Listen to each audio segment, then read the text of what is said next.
So this election has been won by Donald Trump. The Democrats are now in the process of completing what they started almost 5 years ago, which is the plan to stop him from being president of the United States by developing false charges of Russian collusion, continuing those as part of their struck insurance policy into a 4-year-long, 3 different investigations, $50 million process that went nowhere, that never had to happen. According to Brennan's letter to Obama, it was Hillary Clinton that developed that as a false charge in order to cover up her crimes with regard to her computer. So they went through all that.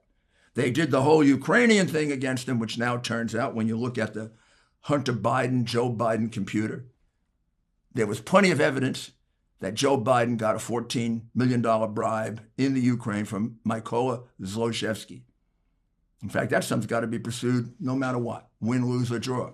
That's a bribery of a vice president of the United States on record, making that whole Ukrainian impeachment thing a complete farce. And now we're into phase 3 or 4, which is the plan they started developing months ago with this mail-in ballot thing, which is entirely unconstitutional. The mail-in ballots were going to be a way for the Democrats to regularize and make legal what they do illegal in many elections and in places like New York, Boston, Chicago. They hold back the vote, and Florida.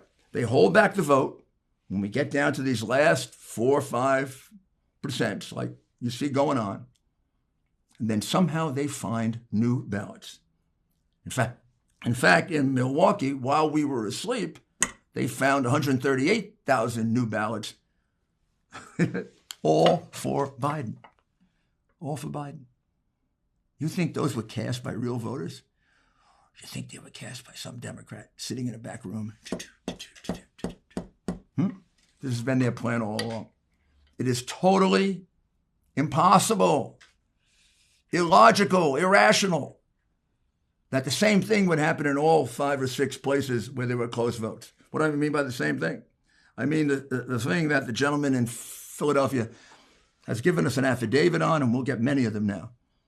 The man heading the delegation of Republicans that was supposed to observe the mail-in ballots was kept in a room for 21 hours where he had no ability to see the ballots. I explained that to you. That's been reversed now. We're going to still have to go to the Supreme Court with it because the damage has already been done. The end result of this, we've got similar conduct now, not allowing Republicans to observe the mail-in ballots. We've got it in Philadelphia. We've got it in Milwaukee. We've got it in Detroit. We've got it in Phoenix, Arizona, and we have it in both Las Vegas and Reno, as I told you. And those are all going to be pursued as part of separate and then long-term federal suits. Donald Trump won this election. The Democrats tried everything they could beforehand to stop him, including censorship.